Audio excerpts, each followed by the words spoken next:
అంధకార స్థలములలో ఉంచబడిన నిధులను, రహస్య స్థలములోని మరుగైన ధనమును నీకు ఇచ్చేదను. నా సేవకుడైన యాకోబు నిమిత్తం, నేను ఏర్పరచుకున్న ఇశ్రాయేలు నిమిత్తం నేను నీకు పేరు పెట్టి నిన్ను పిలిచితిని. నీవు నన్ను ఎరుగకుండినప్పటికీ నీకు బిరుదులు ఇచ్చితిని. నేను యెహోవాను, మరి ఏ దేవుడును లేడు, నేను తప్ప ఏ దేవుడును లేడు. తూర్పు దిక్కు నుండి పడమటి దిక్కు వరకు నేను తప్ప ఏ దేవుడును లేడని జనులు తెలుసుకున్నట్లు నీవు నన్ను ఎరుగకుండినప్పటికీ నిన్ను సిద్ధపరిచితిని. యెహోవాను నేనే, నేను తప్ప మరి ఏ దేవుడును లేడు. ఆమేన్, హల్లెలూయా. ఇదిగో ఈ వాగ్దానాలు. నీవు నన్ను ఎరుగకుండినప్పటికీ నిన్ను సిద్ధపరిచితిని. నీవు నన్ను ఎరుగకుండినప్పటికీ నీకు బిరుదులు ఇచ్చితిని. నీవు నన్ను ఎరుగకుండినప్పటికీ అనే మాట అర్థం ఏంటంటే, అతను ఇశ్రాయేలీయుడు కాదు, అబ్రహాము సంతతికి చెందిన వ్యక్తి కాదు కోరేషు.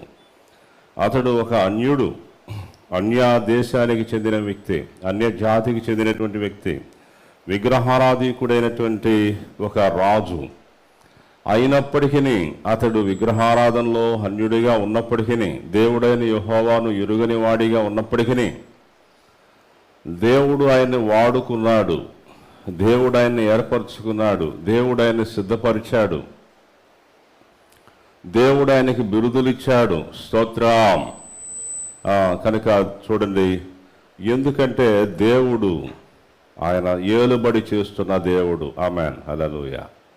దేవుడు సింహాసనం మీద ఆసీనుడైన దేవుడు. ఆమేన్. మన దేవుడు ఎట్టి దేవుడు చెప్పండి? సింహాసనాసీనుడు, సర్వశక్తిమంతుడు, సార్వభౌముడు, సర్వాధికారి అయిన దేవుడు, సమస్తాన్ని తన కంట్రోల్లో ఉంచుకున్నవాడు. ఆది నుంచి కూడా ఆయన ఆధీనంలోనే ఉన్నాయి. కనుక దేవుని పిల్లలైనటువంటి వారు దైవ గ్రంథం ద్వారా ఈ విషయాలన్నింటినీ గ్రహించగలుగుతారు. మరి యెషయా గ్రంథం 43, 44 ఆ అధ్యాయంలోని ఇశ్రాయేలు ప్రజలు, మరి చెదిరిపోయిన ఇశ్రాయేలు ప్రజలు బబులోను దేశానికి తీసుకొని పోబడినందువల్ల నాశనమైపోయినట్లుగా అయిపోయారు. వారి పాపం అందుకు కారణమైన దేవుడు వారిని శిక్షించి తన దారికి తెచ్చుకోవటానికి తన ప్రజలైన ఇశ్రాయేలు వారిని బబులోను దేశానికి, బబులోను ఆవలికి నేను తీసుకుని వెళ్తానని చెప్పాడు దేవుడు. ఆ రీతిగానే వారిని దేవుడు తీసుకుని వెళ్ళాడు. అట్లా అక్కడ మరి ఏమైపోయింది?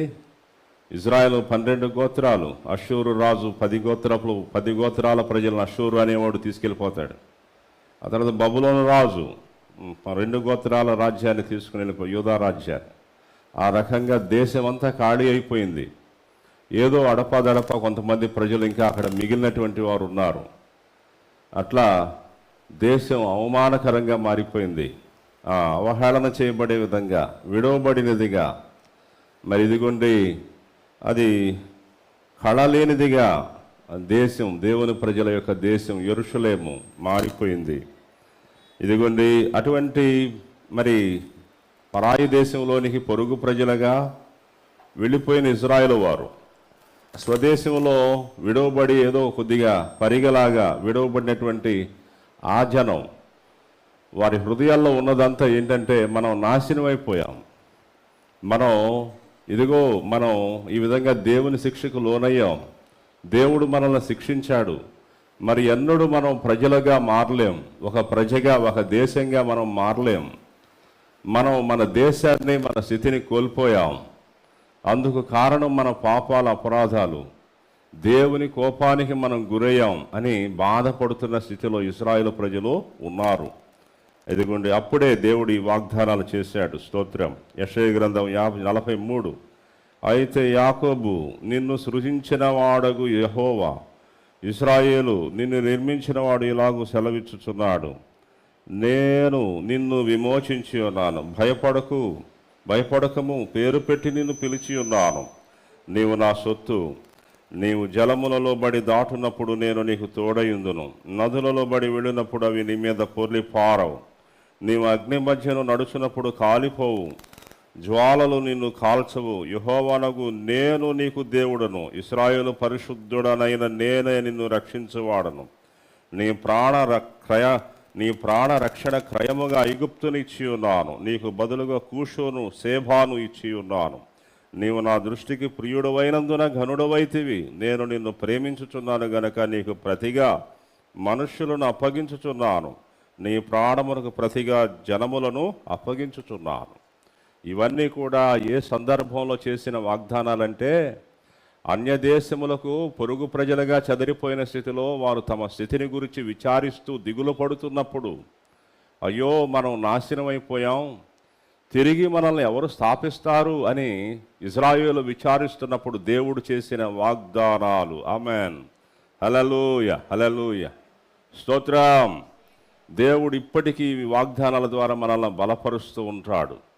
ఒకరోజు అమ్మ చెప్తుంది, 44వ అధ్యాయం, ఈ కోరేష్తో దేవుడు చెప్పిన మాటలు నామతో కూడా దేవుడు మాట్లాడాడు అని ఎన్నోసార్లు చెప్తూ వచ్చింది. ఇత్తడి తలుపులు పగలగొడతాను, ఇనుప గడియలు విరగొడతాను, పేరు పెట్టి నిన్ను పిలిచాను. అదిగోండి ఆ తన యొక్క అనుభవం, విజయమ్మ అని దేవుడు పిలిచిన మాట అది. అలా కూడా మాట్లాడతాడా? ఈ మాటలు కోరేషుని గురించి చెప్పబడిన మాటలైనప్పటికీ ఆ మాటలను చదివేటప్పుడు ఆయన పిల్లలు ఇప్పటికీ మనతో ఆ మాటల ద్వారా, ఎదుగో ఆ మాటల ద్వారానే దేవుడు మాట్లాడుతాడు. అది చాలా అద్భుతమైన విషయం. వినటానికి చెవులు ఉండాలి, ఆత్మీయ చెవులు.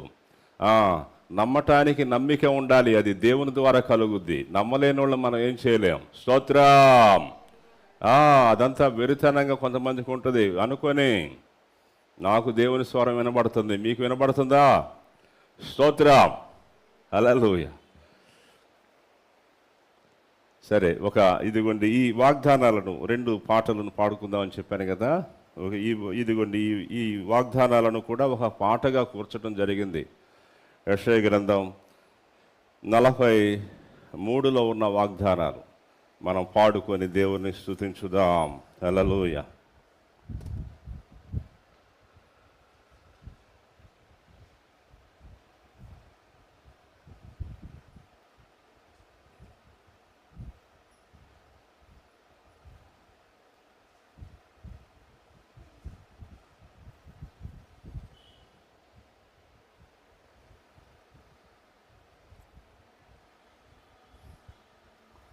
స్తోత్రం.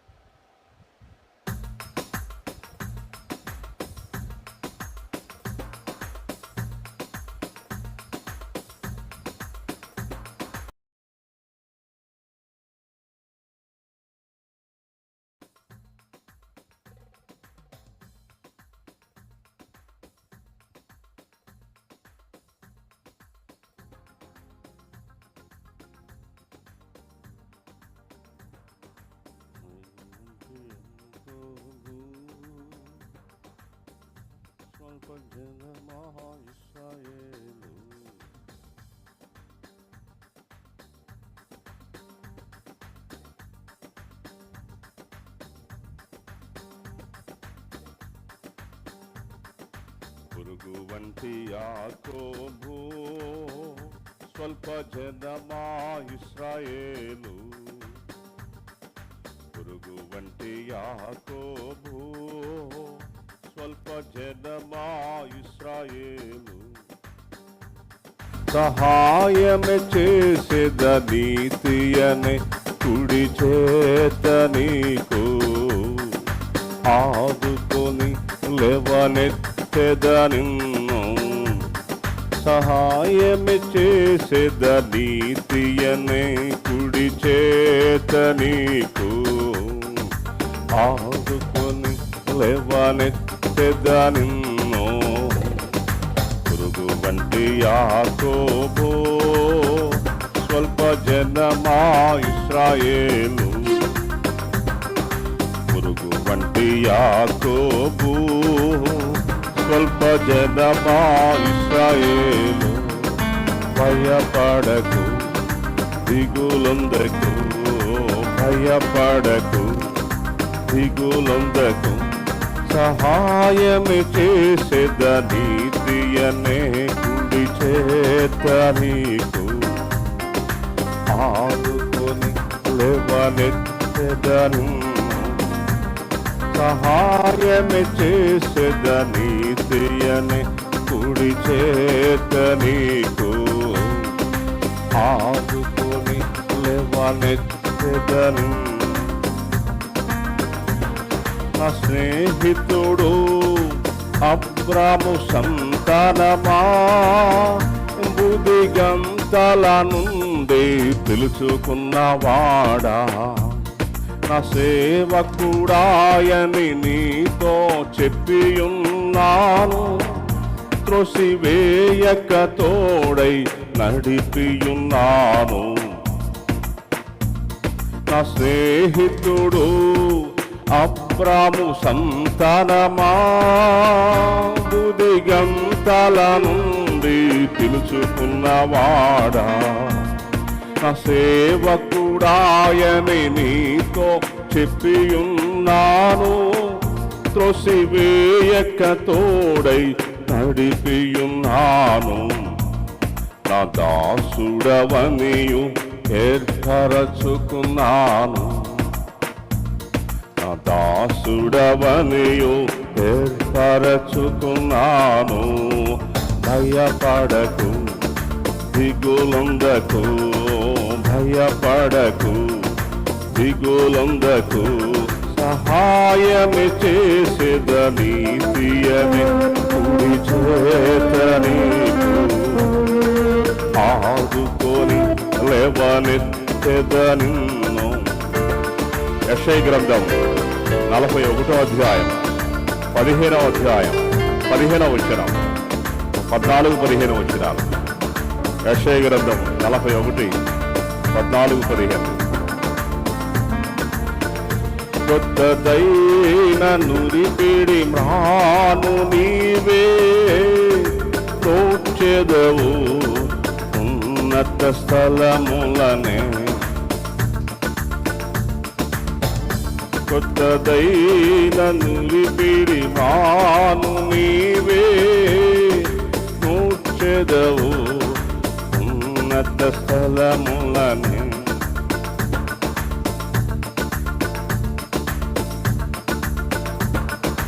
ఆమేన్. హల్లెలూయా. భయపడకు దిగులొందకు, భయపడకు దిగులొందకు, సహాయమే చేసేదని తీయనే కుడి చేత నీకు ఆదుకొని లేవనెత్తెదను.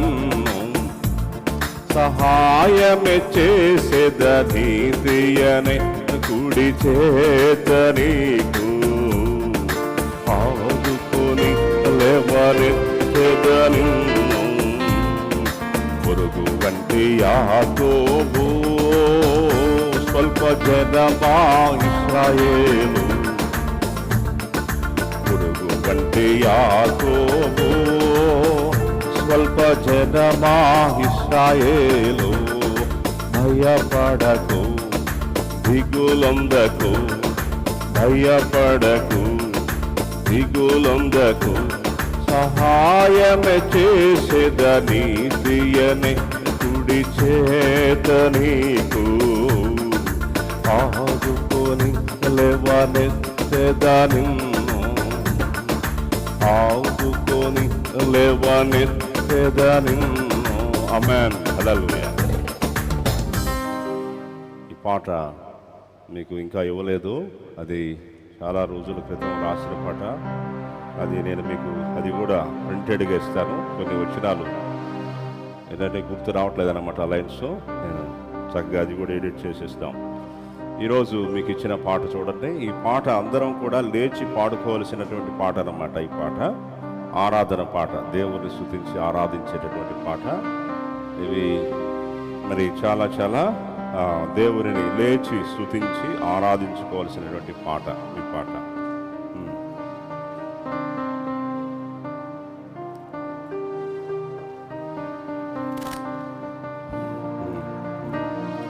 అది కూల్ షఫుల్ అని ఉంటుంది.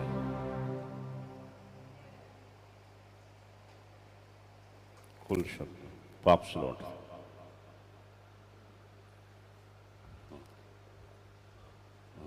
ఇంకా thank you.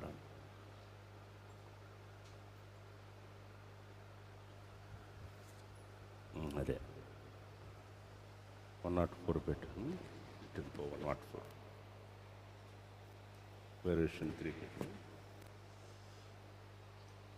A minor A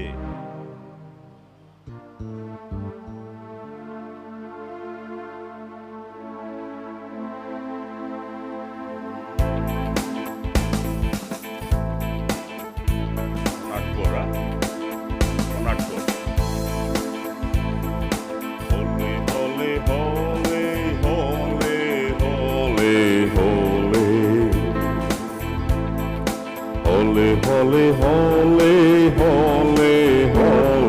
holy, holy, holy, holy, holy, holy. ఉన్నవాడం అనువాడా రానున్నానని అనువాడా ఉన్నవాడం అనువాడా రానున్నానని అనువాడా సర్వశక్తివంతుడా సర్వాధికారి వేయని సర్వశక్తివంతుడా సర్వాధికారి వేయని Holi Holi Holi Holi Holi Holi holy, holy, holy, holy, holy.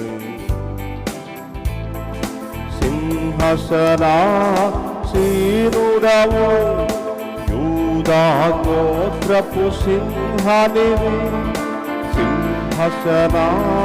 సింహాసనాసీనుడవు యూదా గోత్రపు సింహానివి గౌరవము ప్రభావములు మహిమాస్తుతులకు యోగ్యుడవు గౌరవము ప్రభావములు మహిమాస్తుతుల యోగ్యుడవు హోలీ హోలీ హోలీ హోలీ హోలీ హోలీ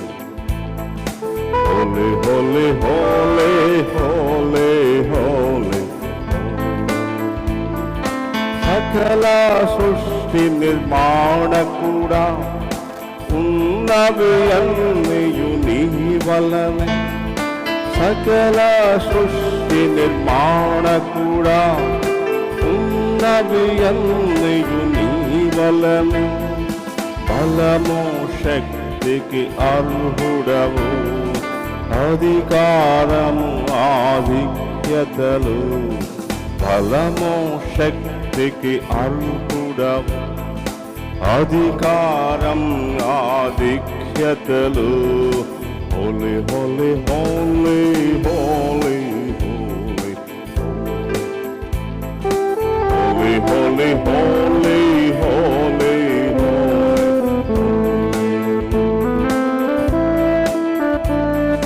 దావీదు వేరు చిగురనియే జీవించువాడవు నిత్యము దావీదు వేరు చిగురని జీవించువా నిత్యము మదించబడిన గొర్రె పిల్ల ముద్రల గంధము తెరచువాడా మదించబడిన గొర్రె పిల్ల ముద్రల గంధము తెరచువాడా హోలీ హోలీ హోలీ హోలీ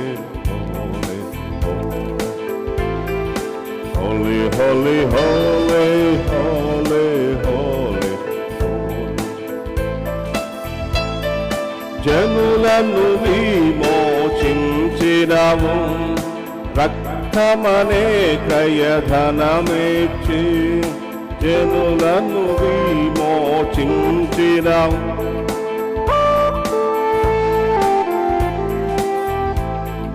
రాజులైన యాజకులనుగా చేసినవు మన దేవునికి రాజులైన జగులనుగా చేసినము మన దేవునికి.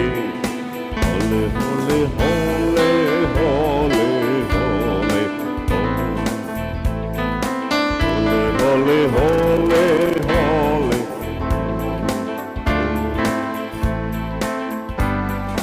ఆమేన్. హల్లెలూయా. ఉన్నవాడం అనువాడా రానున్నాడని అనువాడ.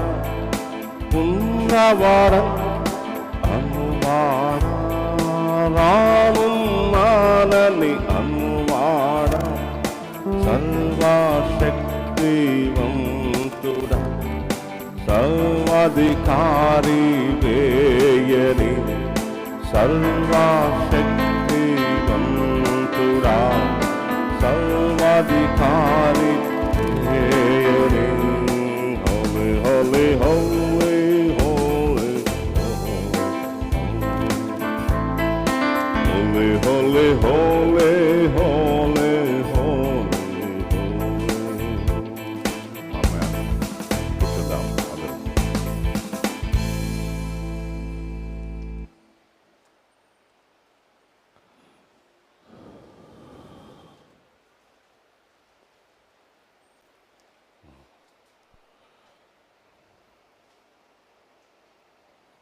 దేవుని పిల్లలారా, ప్రార్థన చేసుకుందాం. అందరూ తల్ల వంచి కళ్ళ మూసుకునండి. పరిశుద్ధుడైన తండ్రి, మహోన్నతుడు అయిన మా దేవ, మీ గణనామానికి వందనాలు, స్తోత్రాలు, కృతజ్ఞతాస్తుతి చెల్లిస్తూ ఉంటున్నాము. ఈరోజు మరలా మీ యొక్క సన్నిధానమును చేరి మీ పరిశుద్ధ మాటలను ధ్యానం చేసుకునటానికి, ఇదిగో నాయనా, మరి మిమ్మల్ని స్తుతించడానికి, ఆరాధించడానికి అనుగ్రహించిన కృపను బట్టి స్తోత్రాలు. మీ బిడ్డలందరినీ కూడా ఆశీర్వదించి దీవించండి. మీ యొక్క కృపనిచ్చి బలపరచండి. మీ శక్తికి బలానికి సమస్తాన్ని అప్పగిస్తూ ఉంటున్నాము. ప్రభువు మీకు వందనాలు. మీరు మాట్లాడు దేవుడు అని మిమ్మల్ని స్తుతిస్తూ ఉన్నాము.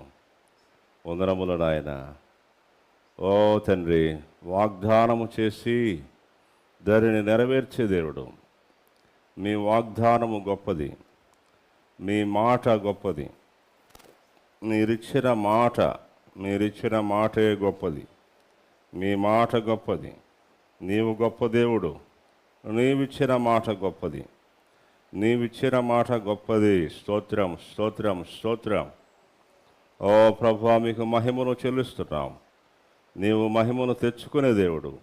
మీ పిల్లలందరి జీవితాల్లో మీరు మహిమను తెచ్చుకునే దేవుడు. మీ మహిమ కొరకే సమస్తమును చేయుచున్నారు. మీ మహిమ కొరకే సమస్తము ఉన్నవి. వందనములు నాయన. అంధకార చీకటి శక్తులు ఇవన్నీ కూడా తండ్రి మీకు అప్పగిస్తూ ఉన్నాం. అపవాది అయిన సాతానుడు అని సర్వశక్తులన్నీ కూడా మీ ఆధీనంలోనే ఉన్నాయి. మీ సెలవు లేకపోతే అపవాది అయిన సాతానుడు కూడా ఏమీ చేయలేడని మీ వాక్యము ద్వారా గ్రహించుచున్నాం. వందనాలు నాయన. మీ పిల్లలందరినీ దీవించండి, ఆశీర్వదించండి. పరిశుద్ధ దేవా, మీకు స్తోత్రాలు. మీ పరిశుద్ధ మాటలను ధ్యానిస్తూ ఉండగా మాకు సహాయం ఇచ్చే యేసు శక్తి కలిగిన నామంలో స్తుతించి ప్రార్థిస్తున్నాము తండ్రి. ఆమెన్.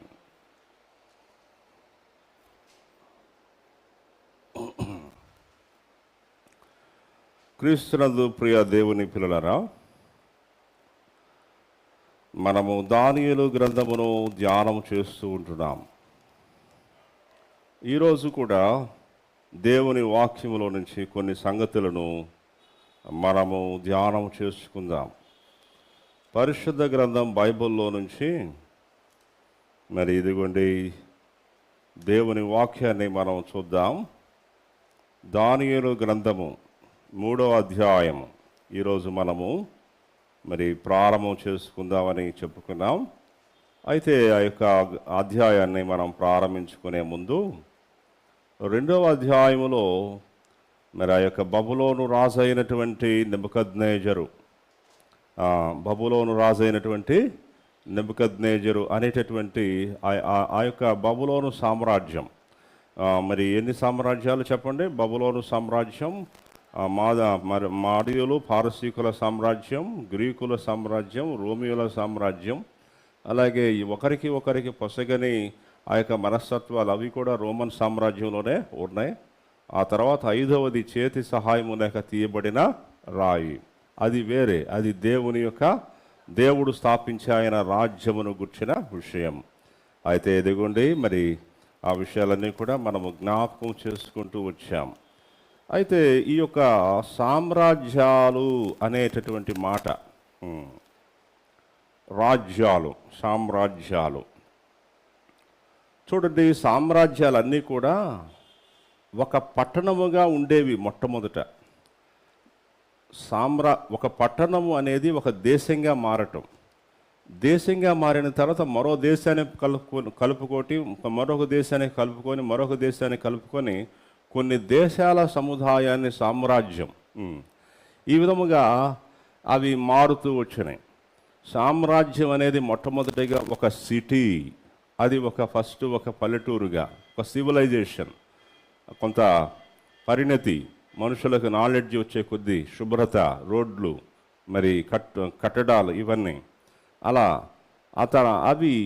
అవి అంతకంతకు మాడిఫై అయ్యే కొద్దీ అది సిటీగా, పట్టణంగా రూపొందించడం, దేశంగా ఒక ప్రదేశంగా రూపొందటం, అలాగా సామ్రాజ్యాలు క్రమక్రమంగా ఏర్పడుతూ వచ్చినాయి.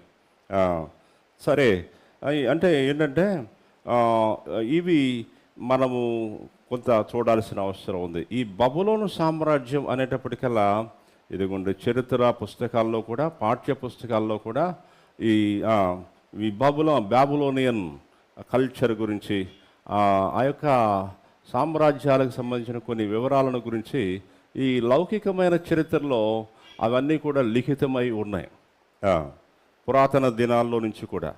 అందుచేత కొంత మనము ఇదిగోండి కొంత మాత్రమే, నేను చాలా పెద్ద వివరణ అనేది, చాలా పెద్ద రికార్డ్ అనేది ఉంది రాజులను గురించి, ఆనాటి దాన్ని ఏమంటారు కల్చరు, మరి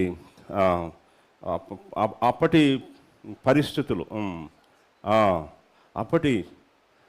అప్పటి పరిస్థితులు అన్నమాట, నాగరికత, అప్పటి అనుభవాలు, అవి చాలా చాలా రకాలుగా ఉన్నాయి. నేనేంటంటే దేవుని యొక్క బైబిల్ క్లాసు సమయంలోనే మేజర్గా దేవుడు మరి నా హృదయంలో ఉంచినటువంటిది ఏంటంటే, దేవుని పిల్లలందరినీ కూడా దృష్టిలో పెట్టుకొని ఆత్మీయంగా మీకు ప్రయోజనాన్ని కలిగించే విధంగా, ఇదిగోండి మన స్టాండర్డ్కు తగినట్లుగా ఆ విషయాన్ని అందించి ఆ విధంగా మరి నడిపించాలి అనేది ఉన్నటువంటిది అభిప్రాయం నాలో దేవుడు ఉంచింది. అంతేకాదు అట్లని మరీ తీసుకోకుండా కొన్ని వివరాలు అవసరం వరకు మరి ఇవ్వాలని కూడా నేను ఆశిస్తూ ఉంటున్నాను. సరే, ఈ 2వ అధ్యాయంలోని బబులోను సామ్రాజ్యము, ఆయన యొక్క దాని యొక్క రాజు అని మనకు కనపడుతున్నాడు కదా, ఆయన నెబుకద్నెజర్ 2, పోయిన వారం అది చెప్పుకున్నాం కదా. అయితే ఈరోజు కొద్దిగా ఈ వివరాలు నేను మీకు ఇవ్వాలని ఆశిస్తుంటున్నాను. చూడండి, నోట్ చేసుకునేవాళ్ళు నోట్ చేసుకోవచ్చు. అసలు బబులోను రాజ్యం అనేది, బబులోను రాజ్యం అంటే ఏది చెప్పండి? అది బంగారు తామే, ఆ బంగారు శిరస్సు. దాని కాలము అనేది 605. నెబుకద్నెజర్ 2 అనే ఆయన 605లో ఆవిర్భవించాడు. బీసీ, క్రీస్తుకు పూర్వం 605 నుంచి 561 వరకు ఆయన ఉన్నాడు. సరే, అసలు ఈ నెబుకద్నెజర్ 2 అంటే, నెబుకద్నెజర్ 1 అనేవాడు ఉన్నాడు, నెబోపొల్లాజర్. అతని గురించి కూడా, ఇతని తండ్రి అతను ఉన్నాడు. అతని బైబిల్లో అతని పేరు లిఖితం కాలేదు. తర్వాత ఒక మాట ఏంటంటే, అసలు ఈ బబులోను ఎంపైర్, ఈ సామ్రాజ్యానికి స్థాపన ఎప్పుడు జరిగింది, దీని పూర్వీకుడు అసలు ఎవరు అని అంటే, నోవాహు సంతానములో హాము అనేవాడు ఉన్నాడు. నోవాహుకి ఎంతమంది ఉన్నారు చెప్పండి? 3. షేము, హాము, యాపేతు.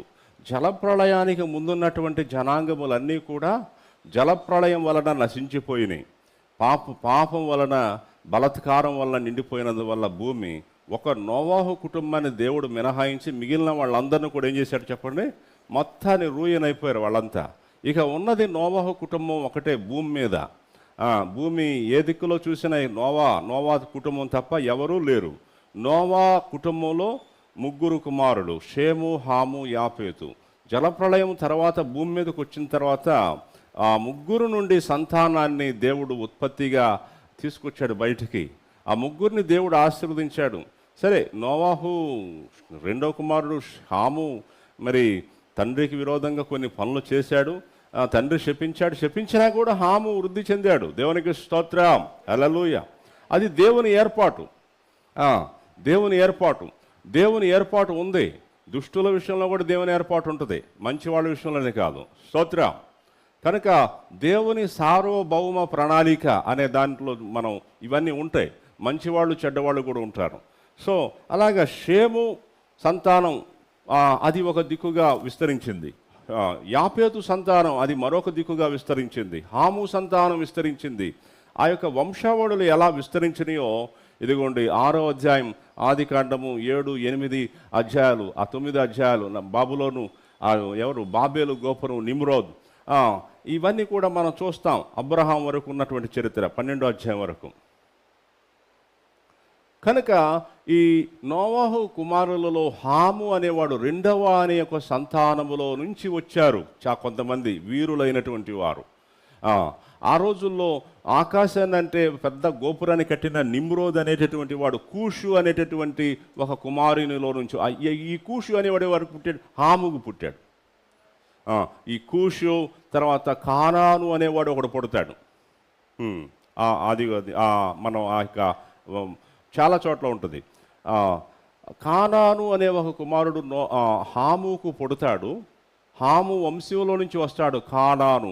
ఆ కానాను అనే పేరు కానాను దేశానికి అది వచ్చిందనమాట. ఇప్పుడు కానాను దేశం అంటే ఏంటి చెప్పండి? అది ఇశ్రాయేలు దేశం.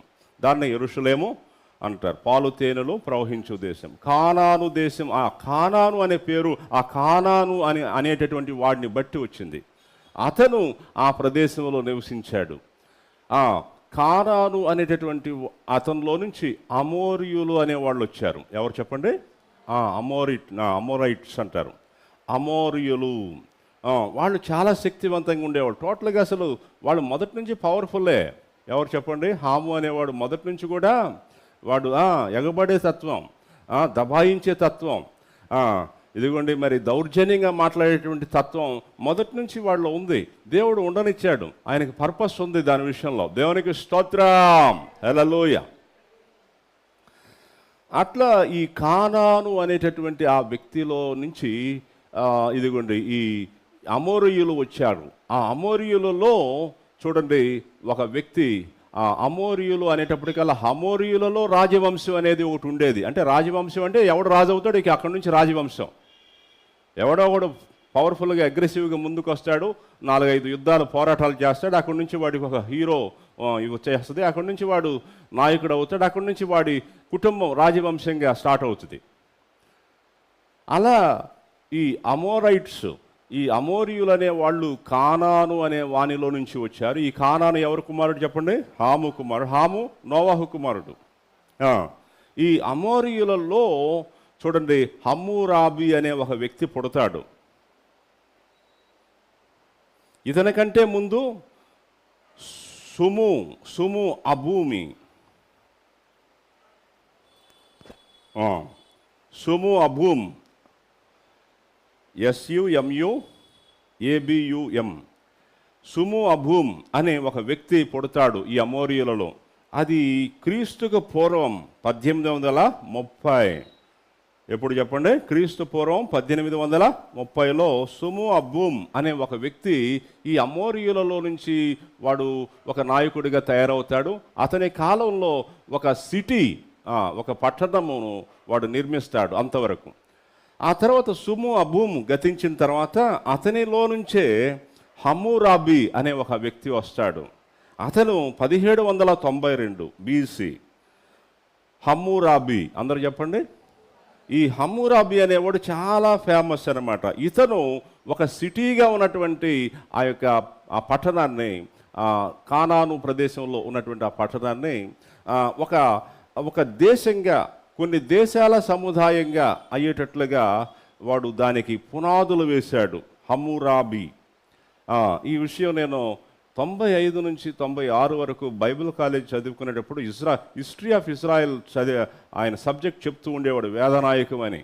ఆయన ఆ రోజుల్లో నాకు చెప్పేటప్పుడు ఏం అర్థమయ్యేది కాదు నాకు. చిన్న వయసు అన్నమాట, ప్రాయంలో. హమ్మురాబి హమ్మురాబి హమ్మురాబి, అతడు చేసినటువంటి చట్టాలు, అతడు చేసినటువంటి వ్రాతలు, అతడు మొట్టమొదటిగా రాజ్య పాలన పద్ధతులను ఇదిగో ఈ ప్రపంచంలో మొట్టమొదటిగా అతడు సిద్ధపరిచింది అతనే హమ్మురాబి హమ్మురాబి అని చెప్తూ ఉండేవాడు. చూడండి, ఎవరు ఈ హమ్మురాబి అని అంటే, ఇదిగో అమోరియుల రాజవంశానికి చెందినటువంటి వాడు, అమోరియుల జాతికి చెందినటువంటి వాడు అన్నమాట. చూడండి, మీకు అమోరియులను గురించి ఒక మాట చూపిస్తాను బైబిల్లోని. ఆదికాండము అబ్రహాముతో చెప్తాడు, అమోరియుల అక్రమము సంపూర్ణము కాలేదు గనక నీ 4వ తరం వారు ఇక్కడికి వస్తారు అని దేవుడు అబ్రహాముతో అక్కడ చెప్పినటువంటి వాగ్దానమును మనం చూస్తాం. చూడండి, ఆదికాండం 15వ అధ్యాయం.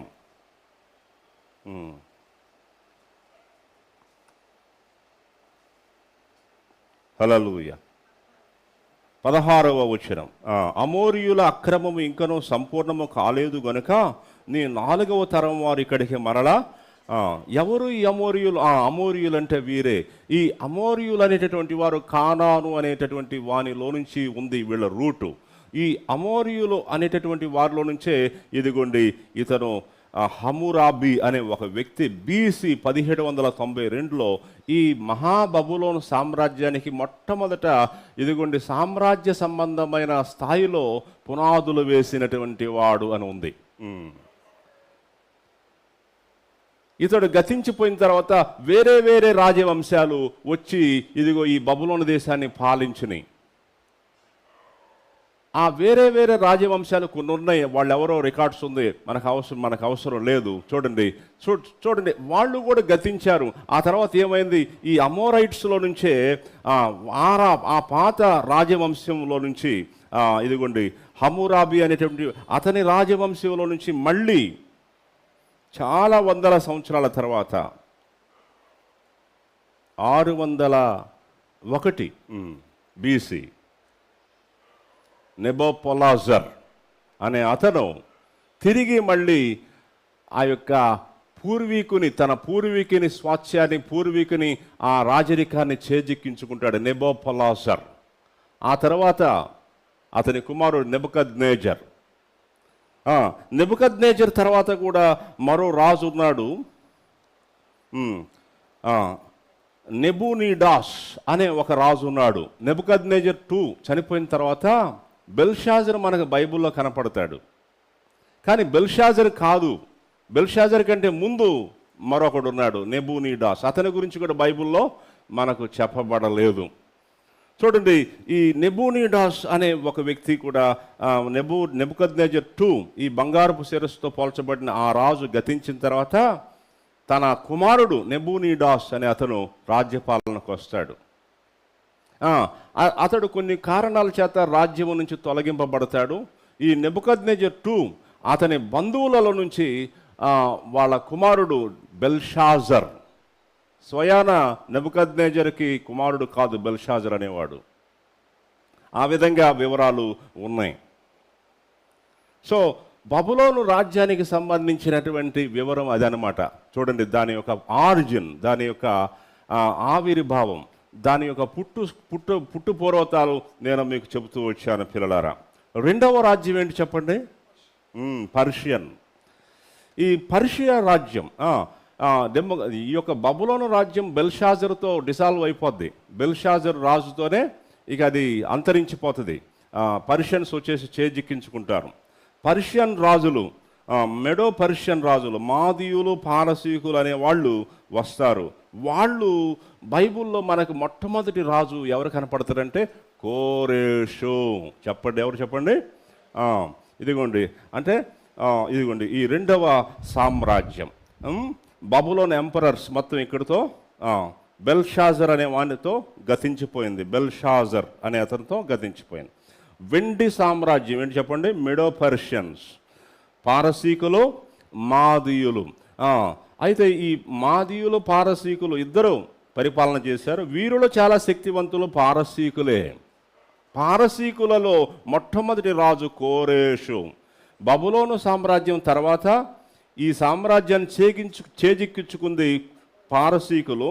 పారసీకుల రాజుల్లో మొట్టమొదటి వాడు సైరస్, కోరేషు తర్వాత 10 మంది దాదాపు రాజ్య పరిపాలన చేశారు. ఇదిగోండి ఈ యొక్క కాల వ్యవధిలో ఎంతమంది ఉన్నారు చెప్పండి? దర్యావేష్ 1, దర్యావేష్ 2, దర్యావేష్ 3. మనకు బైబిల్లో ఒకటినే మనం చూస్తాం దర్యావేష్ని, కానీ 3 ఉన్నారు. అర్థహషస్త అనే రాజులు 3 ఉన్నారు, అతను కూడా చూస్తాం. ఆ తర్వాత అహష్వరోష్ అనే ఒక అతను ఉన్నాడు, మనం చూస్తాం. ఎస్తేర్ని వివాహం చేసుకుంటాడు. ఆ విధముగా ఇదిగోండి ఈ స్పాన్, ఈ యొక్క కాల వ్యవధిలో దాదాపు 10 మందికి పైగా రాజ్య పరిపాలన చేశారు. చూడండి, మన అవసరత అనేది చూడండి. వారి నేమ్స్ ఇవన్నీ కూడా వివరాలు నేను చెప్పట్లేదు. మనం ఇన్ఫర్మేషన్ తీసుకోవచ్చు, మనకు అందుబాటులో ఉంది. చూడండి, సరే, దీని తర్వాత ఏంటి చెప్పండి? దీని తర్వాత ఇలాగా ఇక్కడ 10 మంది రాజులకు పైగా 10 నుంచి 12 మంది ఉంటారు ఈ కాల వ్యవధిలో పరిపాలన చేసిన వాళ్ళు. మొట్టమొదటి వాడు సైరస్, ఇక్కడ కోరేషు అనే అతను ఎక్కడ మనం చూస్తాం? కోరేషు అనే అతను పుట్టక ముందే, స్తోత్రం, హల్లెలూయా,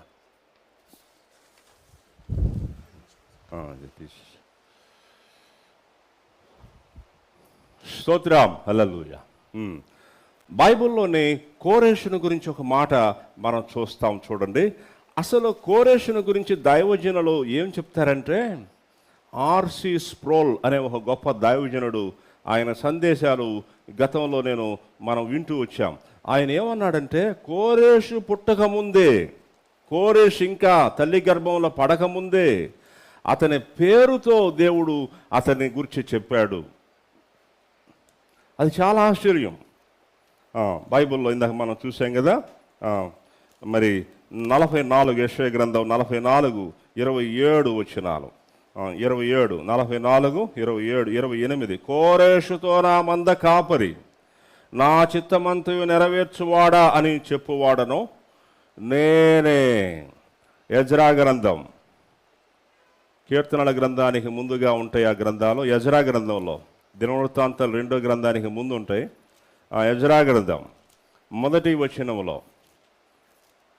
ఎజ్రా గ్రంథం 1వ అధ్యాయము 1వ వచనం, పారసీక దేశపు రాజైన కోరేషు ఏలుబడిలో 1వ సంవత్సరమందు ఇర్మియా ద్వారా పలకబడిన తన వాక్యమును నెరవేర్చుటకై యెహోవా పారసీక దేశపు రాజైన కోరేషు మనస్సును ప్రేరేపింపగా అతడు తన రాజ్యమందంతటా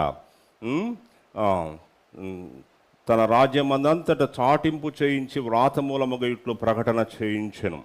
పారసీక దేశపు రాజైన కోరేషు ఆజ్ఞాపించున్నదేమనగా, ఆకాశమందలి దేవుడని యెహోవా లోకమందున్న సకల జనములను నా వశము చేసి. చూసారా ఏమంటున్నాడు చెప్పండి?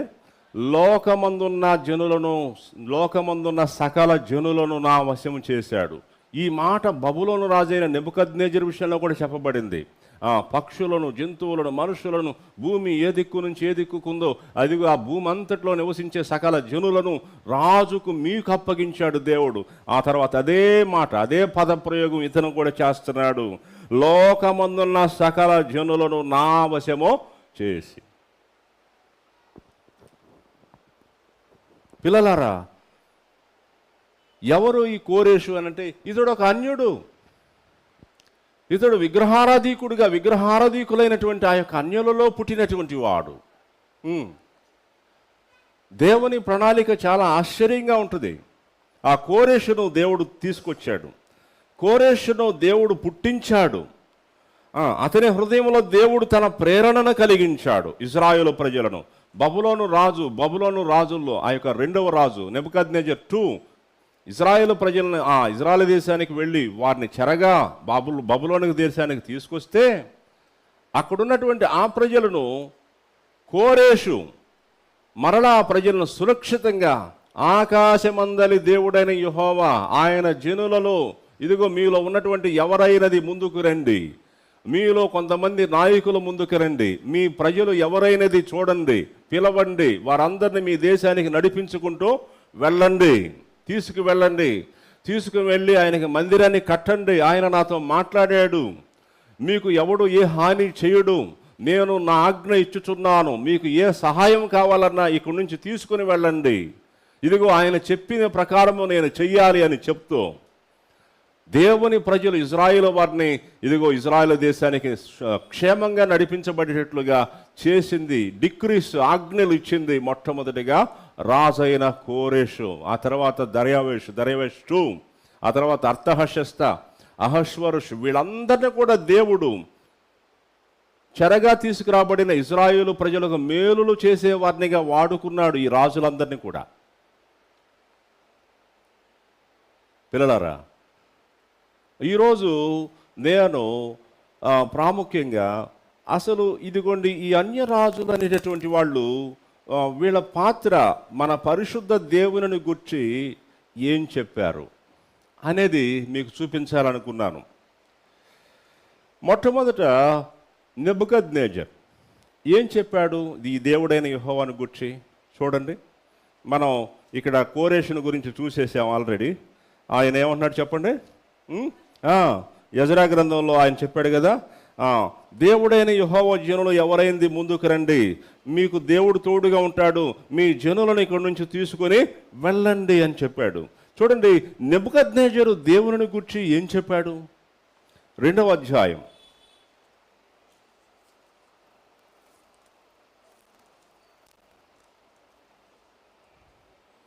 2వ అధ్యాయంలోని ఆ యొక్క 47వ వచనం నుంచి, మరియు రాజు ఈ మర్మమును బయలుపరచుటకు నీవు సమర్థుడు అయితివే, నీ దేవుడు దేవతలకు దేవుడును రాజులకు ప్రభువును మర్మములను బయలుపరచువాడనై ఉన్నాడని దానియేలునకు ప్రత్యుత్తరం ఇచ్చెను. అప్పుడు రాజు దానియేలును బహుగా హెచ్చించి అనేక గొప్ప దానములు ఇచ్చి అతనిని బబులోను సంస్థానం అంతటి మీద అధిపతినిగాను బబులోను జ్ఞానులందరిలో ప్రధానునిగాను నియమించాను. సరే, కనుక నీ దేవుడు దేవతలకు దేవుడు రాజులకు ప్రభువు మర్మములను బయలుపరచువాడనై ఉన్నాడు. ఈ దేవుని గురించి, పరిశుద్ధ దేవుని గురించి, బైబిల్ దేవుని గురించి నెబుకద్నెజర్ చెప్పినటువంటి మాట 3వ అధ్యాయం 28 నుంచి 28 నెబుకద్నెజరు షడ్రకు మెషకు అబేద్నెగోను వీరి దేవుడు పూజార్హుడు, ఆయన తన దూతనంపి తనను ఆశ్రయించిన దాసులను రక్షించెను. వారు తమ దేవుని గాక మరి ఏ దేవునికి నమస్కరింపకయు ఏ దేవుని సేవింపకయు ఉందమని తమ దేహములను అప్పగించి రాజు యొక్క ఆజ్ఞను వ్యర్థపరిచిరి. కాగా నేను ఒక శాసనము నియమించుచున్నాను, ఏదనగా ఈ విధముగా రక్షించుటకు సమర్థుడకు దేవుడు గాక మరి ఏ దేవుడును లేడు. కాగా జనులలో కానీ రాష్ట్రములో కానీ ఏ భాష మాట్లాడే వాళ్ళు కానీ షడ్రకు మెషకు అబేద్నెగో అయిన వారి దేవుని ఎవడు దూషించిన వాడు తుత్తునియులుగా చేయబడును, వాని ఇల్లు ఎల్లప్పుడూ పెంట కుప్పగా ఉండునని. అంతట నుండి రాజు షడ్రకు మెషకు అబేద్నెగో అయిన వారిని బబులోను సంస్థానములలో హెచ్చించెను.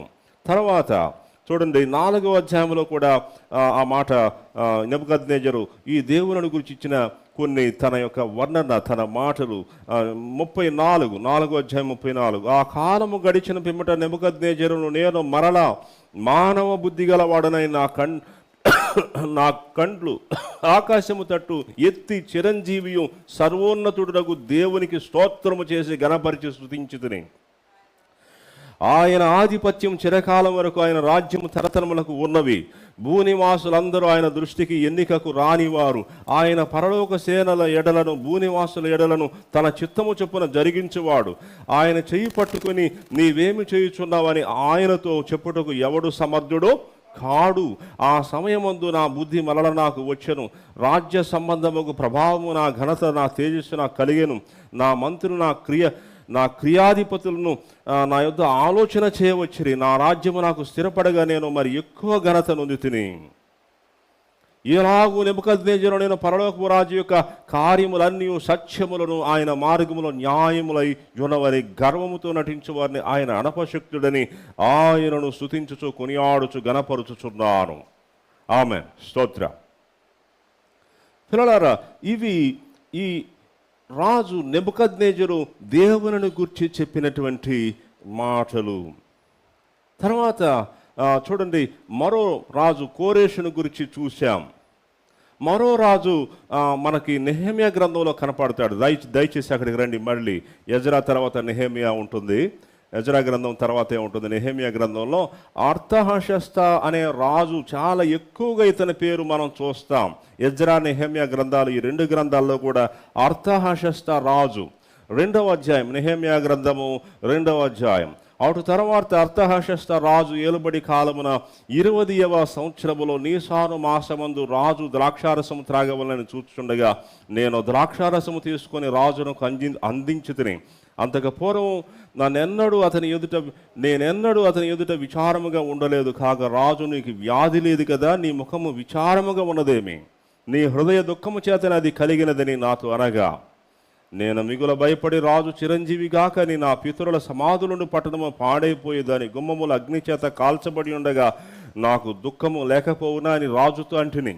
అప్పుడు రాజు, ఏమి కావలసి నీవు మనవి చేయుచున్నావని నన్ను అడుగగా, నేను ఆకాశమందుల దేవునికి ప్రార్థన చేసి రాజుతో, నీ సముఖమందు నేను దయ పొందిన ఎడల నా పితరుల సమాధులను పట్టణమును తిరిగి కట్టునట్లుగా నన్ను యూదాదేశమునకు పంపుడని వేడుకొనుచున్నానని నేను మనవి చేసింది. అందుకు రాణి తన యుద్ధ కూర్చుని ఉండగా, నీ ప్రయాణం ఎన్ని దినములు పట్టును, నీవు ఎప్పుడు తిరిగి వచ్చేదమని అడిగాను. నేను ఇంతకాలమని చెప్పినప్పుడు రాజు నన్ను పంపుటకు చిత్తము గలవాడాయను. ఇదియుగాక రాజుతో నేను ఇట్లాంటి రాజు నాకు అనుకూలమైతే యూదాదేశమున నేను చేరు వరకు నన్ను దాటించినట్లుగా నది అవతలనున్న అధికారులకు తాకీదులను, పట్టణ ప్రాకారమునకు మందిరమునకు సంబంధించిన కోట గుమ్మములకును మందిరముతో సంబంధించిన కోట గుమ్మములకు నేను ప్రవేశింపబో ఇంటికి దూలములు మ్రానులు ఇచ్చినట్లుగా రాజుగారి అడవులను కాయు ఆసాపునకు ఒక తాకీదును ఇయ్యడని అడిగి తిని, అలాగూ నాకు తోడుగా ఉండి నాకు కృప చూపుచున్న నా దేవుని కరుణ హస్తము కొలది రాజు నా మనవి ఆలకించెను. ఆమేన్, హల్లెలూయా. కనుక చూడండి, ఈ నెహెమ్యా గ్రంథంలో అర్తహషస్త రాజు, ఎస్తేరు గ్రంథానికి వచ్చేటప్పటికి అక్కడ మరో రాజు ఎవరు చెప్పండి? అహష్వరోషు రాజు. అసలు ఏకంగా యూదా దేశానికి చెందిన ఒక ఆ యొక్క యవనురాలు ఎస్తేర్ని, హదస్సా అనే ఎస్తేర్ని వివాహం చేసుకొని యూదులకు గొప్ప మేలు చేయటానికి కుటుంబీకుడుగా అయినట్లుగా అయిపోయాడు. ఆయన యూదులకు చెందినటువంటి ఒక బంధువుగా మారిపోయాడు అహష్వరోషును. దేవుడు చేసుకున్నాడు అట్లా.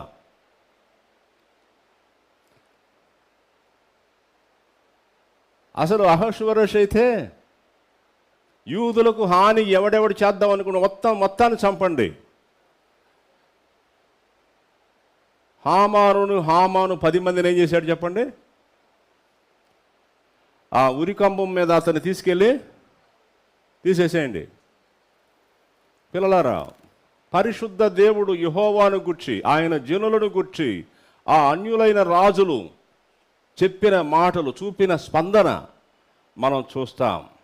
చూడండి, అవి మన ఆత్మీయ జీవితాలకు ఎంతో గొప్ప బలాన్నిచ్చేవిగా ఉన్నాయి. దేవుని పిల్లలారా, సరే ఈ సమయంలోనే మనము ముందుకు వెళ్దాం.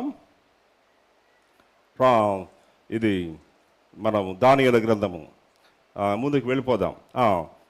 3వ అధ్యాయానికి వెళ్ళే ముందు నేను ఒక ప్రాముఖ్యమైన విషయాన్ని చెప్పాలి. అదేంటంటే, ఇక ఇంతవరకే మనం చెప్పుకోగలుగుతాం. ఎవరిని గురించి? బబులోను రాజులు దేవుని గురించి మాటలు చెప్పారు. దేవుని ప్రజలకు మేలుకరంగా కూడా ఉన్నారు. అలాగే పారసీక దేశపు రాజులు దేవుని గురించి మాటలు చెప్పారు. వారు దేవుని ప్రజలకు మేలులు కూడా చేశారు. ఇక్కడికి వచ్చేటప్పటికి ఎవరున్నారు చెప్పండి? అలెగ్జాండర్ ది గ్రేట్, గ్రీసు సామ్రాజ్యం. అంతేగా? అది ఇత్తడి.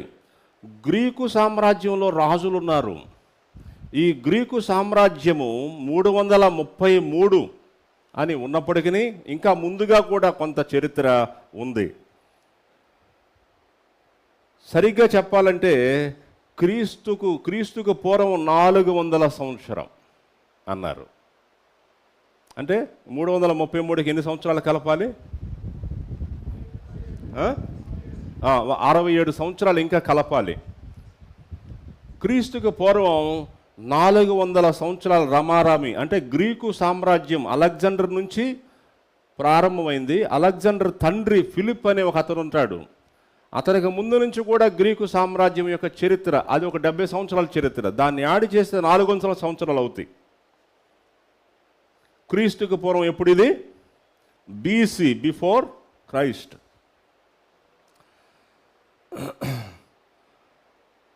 ఆ తర్వాత గ్రీకు సామ్రాజ్యం తర్వాత ఉన్నదేంటి? పిల్లలారా, ఇక్కడి నుంచి ఇక్కడి వరకు, ఇక ఇక్కడి నుంచి 1st సెంచురీ, క్రీస్తు శకం AD స్టార్ట్ అయిపోద్ది. చూడండి, క్రీస్తు శకం 1 నుంచి క్రీస్తుకు పూర్వం 400 సంవత్సరాల కాలం, ఈ కాలం ఉందో చూసారా? ఈ కాలం అంతా కూడా ఇది ఇంటర్ టెస్టమెంటల్ పీరియడ్ అంటారు. అంటే 2 నిబంధనలకు మధ్యలో ఉన్న కాలం ఇంటర్ టెస్టమెంటల్ పీరియడ్ అంటారు. 2 నిబంధనలు అంటే మొదటి నిబంధన ఏంటి? పాత నిబంధన. ఏదమ్మా చెప్పండి? 2 నిబంధనలు అంటే మన బైబిలే కదా. మొదటి నిబంధన పాత నిబంధన, రెండవ నిబంధన క్రొత్త నిబంధన. క్రొత్త నిబంధనకు పాత నిబంధనకు మధ్యలో ఎంతకాలం గ్యాప్ ఉందంటే 400 సంవత్సరాలు కాలం. చూడండి, ఇక్కడ గ్రీకు సామ్రాజ్యము ప్రారంభం చేసిన దగ్గర నుంచి 1st సెంచురీ ప్రభువు పుట్టే వరకు కూడా దానికి ముందున్నటువంటి ఆ మధ్య కాలం 400 సంవత్సరాల కాలం. ఈ కాలములో ఉన్నటువంటి రాజులు బైబిల్లో లిఖితం కాలేదు. దేవునికి స్తోత్రము, హల్లెలూయా. ఎందుకు లిఖితం కాలేదంటే ఈ కాలములోని ఇది ఒక డార్క్ పీరియడ్, చీకటి కాలం అని చెప్పబడింది. ఈ కాలం ఏ కాలం అది చెప్పండి? చీకటి కాలం. అంటే చీకటి కాలం లేకపోతే సైలెంట్ పీరియడ్, నిశ్శబ్ద కాలం అని కూడా చెప్పబడింది. ఎవరికి నిశ్శబ్దం? దేనికి నిశ్శబ్దం? పరిశుద్ధ దేవుడు తన ప్రవక్తల ద్వారా కానీ, కళల ద్వారా కానీ, దర్శనాల ద్వారా కానీ, స్వరం ద్వారా కానీ ఆయన పూర్వం నుంచి ఎన్ని రకాలుగా మాట్లాడుతూ వచ్చాడో, రకరకాలుగా ఆయన మాట్లాడేటటువంటి విధానాలు ఉన్నాయి. ఒక్క విధానంలో కూడా ఆయన మాట్లాడలేదు. టోటల్గా పరలోకమంతా కూడా సైలెంట్ అయిపోయిందంట, నిశ్శబ్దం అయిపోయిందంట. ఆయన ఎక్కడ తన దూతను పంపలేదు, ఎక్కడ తన స్వరాన్ని వినిపించలేదు, ఎక్కడ తన ప్రవక్తకు దర్శనాన్ని ఇవ్వలేదు. దేవుని వర్తమానం ఆథరైజ్డ్గా, అధికారికంగా దేవుని యుద్ధ నుంచి దేవుడు నన్ను పంపాడనే విధముగా ఏ ప్రవక్త ఆ కాలంలో పని చేయలేదు. ఏ కాలం అది చెప్పండి? ఇదిగోండి, ఇది అలెగ్జాండర్ పీరియడ్ మొత్తం అందులో ఉంది. రోమన్ డిక్టేటర్స్ కొంతమంది ఉన్నారు. రోమన్ చక్రవర్తిలో మొట్టమొదటి చక్రవర్తి అగస్టస్ సీజర్ అని ఉంటాడు. అతని 1st సెంచురీకి చెందిన వ్యక్తి. ఇక అక్కడి నుంచి మళ్ళీ దైవ దర్శనం స్టార్ట్ అయింది. స్తోత్రం. చూడండి, అగస్టస్ సీజర్ గురించి మనం బైబిల్లో చూస్తాం. లూకాసు వార్తలో అతని గురించి ఉంది. ఈ మధ్యకాలం 400 సైలెంట్ పీరియడ్ ఉందో చూసారా? ఈ పీరియడ్లోని చరిత్ర జరిగింది. రాజులు వచ్చారు, పరిపాలన చేశారు. కానీ ఆ చరిత్రలో ఉన్న రాజులు కానీ, వారి మాటలు కానీ, వారి పనులు కానీ దైవ గ్రంథంలో లిఖితం చేయబడలేదు. ఎందుకంటే దేవుడే ఆయన మాట్లాడలేదు. దేవుడు ఏ విధంగా కూడా ఇదిగోండి ఈ కాలంలో ఉన్నటువంటి ప్రజలతో సంబంధం కలిగి లేడు.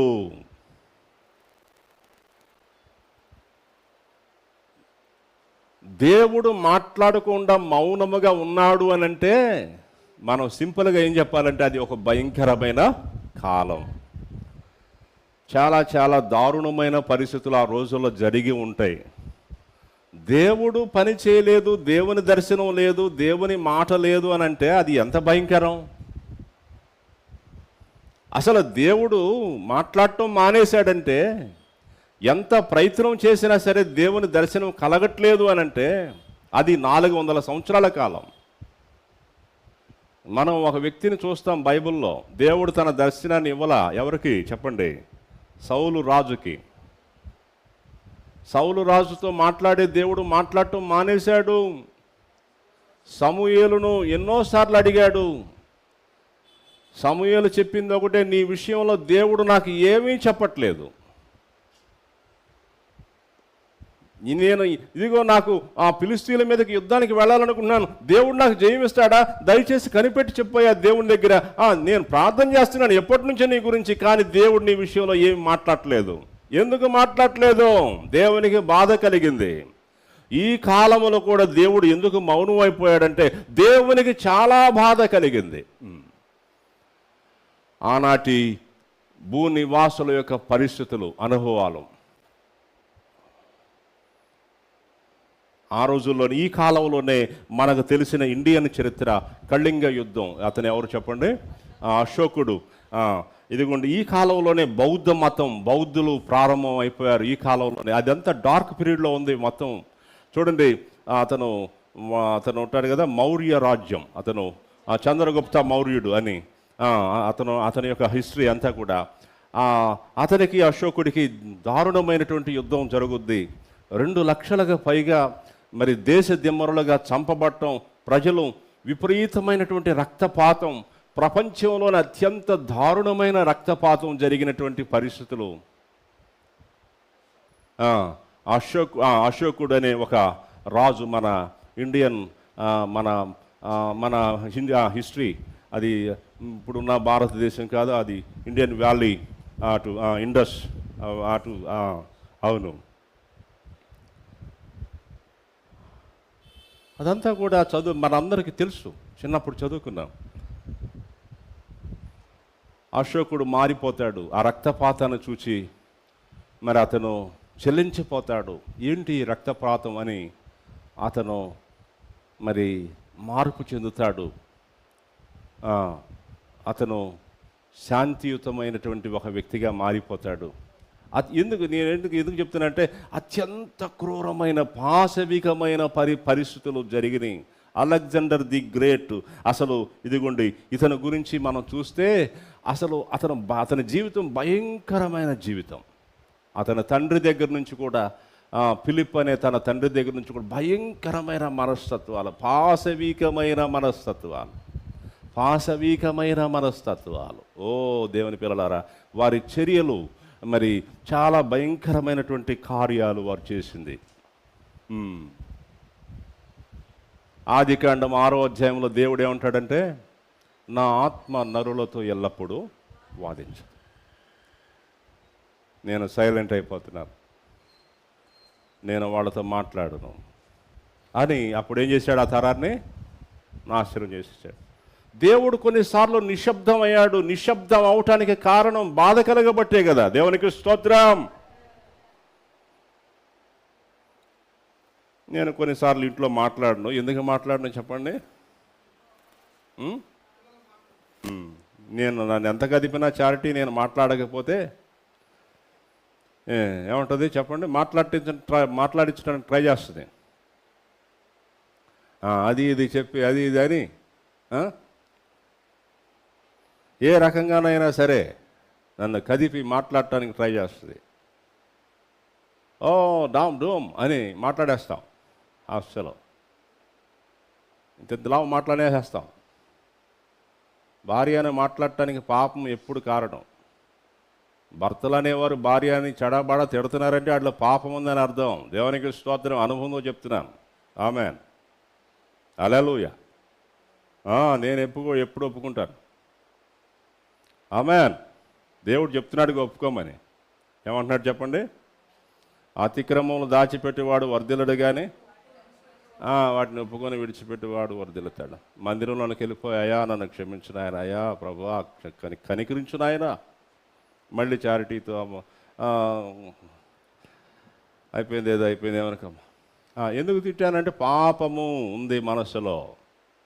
అది ఏంటి, ఏం పాపం అడగబాకండి. దేవునికి స్తోత్రం. ఏదో ఒక పాపం ఉండబట్టే తిడుతున్నాడు భర్త భార్యని. అసలు తిట్టేవాడు ఎప్పుడు కూడా వాడి మనసులో పాపం ఉండబట్టే తిడుతున్నాడు వాడు. ఎవరినైనా, భర్త భార్యని కావచ్చు, తల్లిదండ్రులు పిల్లలను కావచ్చు, ఎవరినైనా కావచ్చు. తిడుతున్నాడు అని అంటే వాడి మనసులో పాపమును గురించిన తొందరపాటు ఎప్పటి నుంచో ఉంది. ఆ తొందరపాటుకు వాడు ఏం ఇదైపోయి ఇక్కడ మీద చూపిస్తున్నాడు. పిల్లలారా, దేవునికి స్తోత్రం. కోపం వచ్చినప్పుడు మనం సైలెంట్ అయిపోతాం. అత్యధికమైన కోపానికి ఒక సైన్, ఒక గుర్తు ఏమిటంటే నిశ్శబ్దం అయిపోవటం.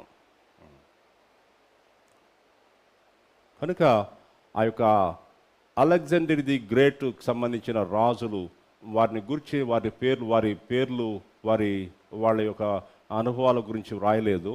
వాళ్ళని గురించి చెప్పాడంతే, సూచనలో చెప్పాడంతే. అది వెండి ఇత్తడితో పోల్చబడింది, మేకపోతుతో పోల్చబడింది. రాబోయే రోజుల్లో నేను మీకు చెప్తాను. చూడండి అవన్నీ కూడా. చూడండి, బబులోను రాజులు వారు దేవుని గురించి చెప్పిన మాటలు, అలాగే పారసీక మాదీయులు వారు దేవుని గురించి చెప్పిన మాటలు ఉన్నాయి. ఆ టైంలో దైవ దర్శనం, దైవ ప్రత్యక్షత, దేవుడు ప్రజలతో మాట్లాడుతూ ఆయన రాకపోకలు జరుగుతూ ఉన్నాయి భూమి మీద. అలెగ్జాండర్ ది గ్రేట్ నుంచి ఆ రోమన్ ఎంపైర్లో కొంతమంది రాజుల వరకు కూడా దైవ దర్శనం లేని కాలం. దేవుని పిల్లలారా, అత్యంత పాపభరితమైన పరిస్థితులు భూమి మీద ఉన్న కాలం, దాన్ని చీకటి కాలం లేక నిశ్శబ్ద కాలం అని పిలిచారు. చూడండి, నేను ఈ మాటతో ఇక్కడ నేను ముగిస్తాను. వచ్చే వారం నుంచి 3వ అధ్యాయం నేను స్టార్ట్ చేస్తాను. దానికి ఒక హెడ్డింగ్ చెప్తాను ఈరోజు. పిల్లలారా, ఈరోజు మనము గృహాలకు తీసుకుని వెళ్ళాల్సినటువంటి మాట ఏమిటంటే, దేవుడు ఎందుకు మౌనం అవుతాడు? చరిత్రలో దేవుడు కొన్నిసార్లు ఎందుకు మౌనం అయ్యాడు? కొంతమంది వ్యక్తుల జీవితంలో దేవుడు ఎందుకు మాట్లాడలేదు? ఏలీ కుమారులు, ఏలీతో దేవుడు మాట్లాడలేదు. ఎందుకు మాట్లాడలేదు? అక్కడే ఉన్న సమూయేలుతో మాట్లాడుతుంటే సమూయేలుకు దేవుని స్వరం వినబడితే ఏలీకి ఎందుకు వినబడలేదు? ఏలీ కుమారులకు ఎందుకు వినబడలేదు? ఏలీని వదిలేసి బాలుడైన సమూయేలుతో 4 సార్లు పిలిచి మాట్లాడాడే దేవుడు. ఎందుకంటే దేవుడు మాట్లాడు. ఎందుకు మాట్లాడలేదు? వాళ్ళ చర్యలో దేవుడు వారి ఎడల ఎంత కృప చూపించాడు. దేవుడు వారికి చూపించిన కృపకు ప్రతిగా వారు దేవునికి చేసింది ఏంటి? దేవుడు వారి ఎడల ఎట్లా నడిచాడు, కానీ వారు దేవుని విషయంలో ఏ విధంగా నడుచుకున్నారు? కరుణా సంపన్నుడైన దేవుడు, ప్రేమగల దేవుడు, పరిశుద్ధ దేవుడు, దయగల దేవుడు, కృపా సమృద్ధి కలిగినటువంటి దేవుడు. ఆయన మనసుకు కష్టం కలిగించేంత పనులు మనుషులు చేస్తూ వచ్చారు. దేవుడే మౌనం అయిపోతే ఒక వ్యక్తి జీవితంలో అది చాలా భయంకరమైన స్థితి. పిల్లలారా, అటువంటి స్థితి మనకెప్పుడు రాకూడదు. అటువంటి స్థితిని మనం ఎప్పుడు తెచ్చుకోకూడదు. యెహోవా మీకు దొరుకు కాలములో ఆయనను వెదకండి. దేవుడు మీతో మాట్లాడుతున్న కాలములో ఆయన మాటకు లోబడండి, గ్రహించండి. ఆయన మాటను అనుసరించి మీరు జీవించండి. అది మనకు ఆశీర్వాదకరం. అటువంటి కృప మనకు దేవుడు దయచేయనుగాక. ప్రార్థించుదాం. పరిశుద్ధుడైన తండ్రి, మీ నామానికి స్తోత్రం. ఈరోజు మాతో మాట్లాడుతూ వచ్చిన మీ ప్రశస్తమైనటువంటి మాటలు, మీ దివ్య వాక్యమును బట్టి స్తోత్రము. నీవే మౌనం అయితే మిమ్మల్ని ఎవరు మాట్లాడించగలరు? మా ప్రభువా స్తోత్రం. ఏది మిమ్మల్ని మాట్లాడించగలదు? ఏది మిమ్మల్ని కదపగలదు? ఎవరు మీకు మరలా సంతోషాన్ని కలిగించి మిమ్మల్ని బయటకు తీసుకొని రాగలరు? స్తోత్రం, స్తోత్రం, స్తోత్రం, స్తోత్రం, స్తోత్రం. పరిశుద్ధ దేవా, మీకు వందనము. మా జీవితాల్లో మీరు వినిపించే మీ స్వరాన్ని మేము ఎప్పుడు విందుముగాక. మీ స్వరమునకు విధేయత చూపించే మనస్సు, హృదయము మాలో నిత్యము ఎప్పుడు ఉంచండి నాయన. ఓ ప్రభు, మీకు స్తోత్రము. పాపభరితమైనటువంటి అనుభవాలలో, పరిస్థితులలో మేము ఉంటున్నప్పుడు మీరు మాతో మాట్లాడుతూ ఉన్న దేవుడు. చీకటితో మేము పోరులో ఉంటున్నప్పుడు మీ కృపతో ఇంకా మా కొరకు ఎదురు చూచుచున్న దేవుడు. ఓ మా ప్రభువా, మీకు స్తోత్రము. మిమ్మును దుఃఖింపచేయక, మిమ్మును వేదనపరచక, ఓ మా ప్రభువా, ఇదిగో మరి నాయన మీ స్వరాన్ని మేము అలక్ష్యము చేయక, ఆ రోజుల్లో బబులోను దేశానికి చెరగా వెళ్ళిపోయినటువంటి ఇజ్రాయేలు వారు, యోధా ప్రజలు, ఇదిగో మీ సహనమును, దీర్ఘశాంతమును వారు అవకాశముగా తీసుకొని బహుదుర్మార్గులై నడిచారు. ఇదిగో అప్పుడు కూడా నాయన మీరు మౌనమైన దేవుడు. ఓ మా ప్రభు, మీకు స్తోత్రం. మీ మౌనాన్ని లోకం భరించలేదు. మీరే మౌనమైతే ఈ భూమి మీద నరులు బ్రతకరు. నీవే మౌనమైతే ఈ భూమి మీద రక్తపాతము, పాశవికమైన చర్యలే ఉంటాయి. ఓ మా ప్రభువా, ఇదిగో ప్రత్యక్ష నరకం అవుతుంది భూలోకం. ఓ మా ప్రభువా, మీకు స్తోత్రం. ఇదిగో నరుని జీవం ఇక భూమి మీద ఉండదు. ఓ మా ప్రభువా, మీ అంతటా మీరే కలుగు చేసుకొని రక్షకుడిని భూమి మీద పుట్టించి మరలా అపారమైన కృప అప్పటి నుంచి ఇప్పటి వరకు చూపుతూ వస్తూ ఉన్న దేవుడు. ఓ ప్రభు, మీకు స్తోత్రము. మీ కృపను మేము కొలవలేము, మీ యొక్క దయను మేము కొలవలేము, వర్ణించలేము. ఓ మా ప్రభువా, ఈ బిడ్డలందరి మీదకి మీ యొక్క గొప్ప కృప, దయ, కనికరములు వచ్చునుగాక. పిల్లలంతా కూడా మీ యొక్క స్వరమునకు విధేయత చూపుతూ వారి పట్ల మీ సంకల్పం కొరకై వారిని కట్టుకోవటానికి సహాయం చేయి. మీ సంకల్పము, మీ చిత్తము ప్రతి ఒక్కరి పట్ల ప్రత్యేకముగా ఉన్నది. ఇదిగో ఎవరి పట్ల మీ చిత్తము ఏమైనదో వారే గుర్తించి అందుకు తగినట్లుగా వారు కట్టుకోవటానికి వారికి సహాయము చేయి. ప్రభు, మీకు స్తోత్రము.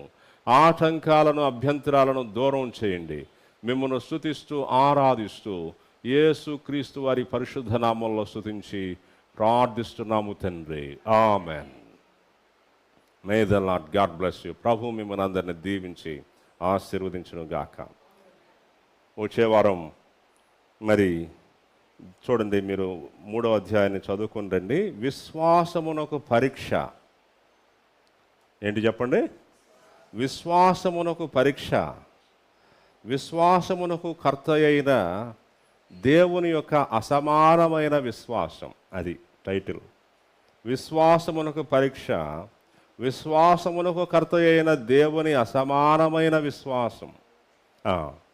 రేపు వచ్చే వారం నుంచి స్టార్ట్ చేద్దాం. విశ్వాసమునకు పరీక్ష, అది 3వ అధ్యాయము నుంచి దేవుని వాక్యాన్ని మనం చూద్దాం.